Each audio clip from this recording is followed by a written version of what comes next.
சென்னை உயர் நீதிமன்ற உத்தரவின்படி நியமிக்கப்பட்ட தமிழ்நாடு கால்பந்து சங்க நிர்வாக குழு அலுவலக பொறுப்பாளர்கள் செயற்குழு உறுப்பினர்கள் இல்லாத கோவை மாவட்ட கால்பந்து சங்கத்திற்கு தேர்தல் நடத்த முடிவு செய்து முன்னாள் நீதிபதி ராஜ் அவர்களை தேர்தல் அதிகாரியாக நியமித்து நீதிமன்ற உத்தரவின்படி கோவை மாவட்ட கால்பந்து சங்கத் தேர்தல் அமைதியாக நடைபெற்றது. இதில் 2025-28 இம் ஆண்டுக்கான புதிய நிர்வாகிகள் தேர்தல் நடத்தி தேர்வு செய்யப்பட்டனர்.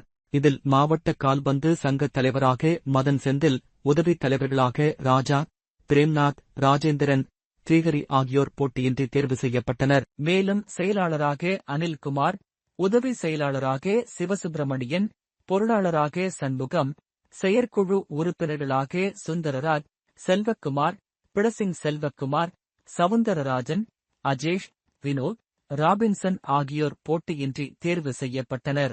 நிறைவில் தேர்தல் அதிகாரி ராஜ் தேர்தலில் வெற்றி பெற்றவர்களுக்கு சான்றிதழ் வழங்கினார். புதிதாக தேர்வு செய்யப்பட்ட கோவை மாவட்ட கால்பந்து சங்க தலைவர் மதன் செந்தில் செய்தியாளர்களிடம் பேசுகையில், 3-4 வருஷமா தமிழ்நாடு ஃபுட்பால் அசோசியேஷன்ல சில பிரச்சனைகள் நடந்துட்டு இருந்தது.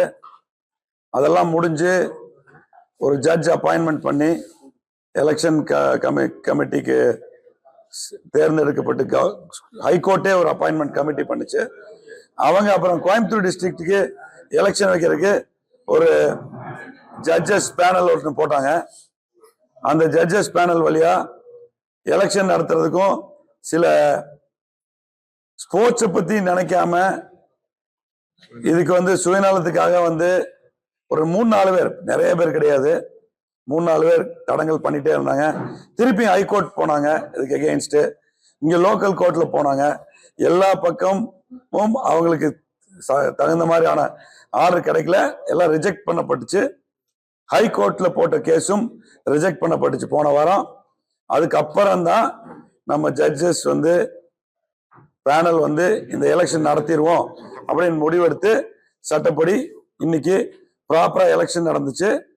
ப்ராப்பரா எலெக்ஷன் நடந்ததுல ஸ்போர்ட்ஸுக்கே, ஃபுட்பாலுக்கே மிகப்பெரிய வெற்றி இது. ஏன்னா ஃபுட்பால் இதனால இந்த 3-4 பேர்த்தினுடைய சுயநலத்தினால ஃபுட்பால் பாதிக்கப்பட்டு இருக்குது. ஒரு நல்ல டீம், புது டீம் எல்லாருமே முறைப்படி ப்ராப்பரா தேர்ந்தெடுக்கப்பட்டிருக்குது. இனியாவது நாங்க அந்த ஏன்னா கிளியர் வெற்றி இருக்கிறதுனால தெளிவா இது ஃபுட்பால் அசோசியேஷன் நடத்துவோம். நடத்தி ஸ்போர்ட்டுக்கு முக்கியமான முக்கியத்துவம் கொடுத்து இந்த தேவையில்லாத விஷயங்களை புறக்கணிச்சுட்டு சக்சஸ்ஃபுல்லா ஸ்போர்ட்ஸ் நடத்துவோங்கிறது எங்களோட ஒற்றுமையான முடிவு. கண்டிப்பா நடக்கும்.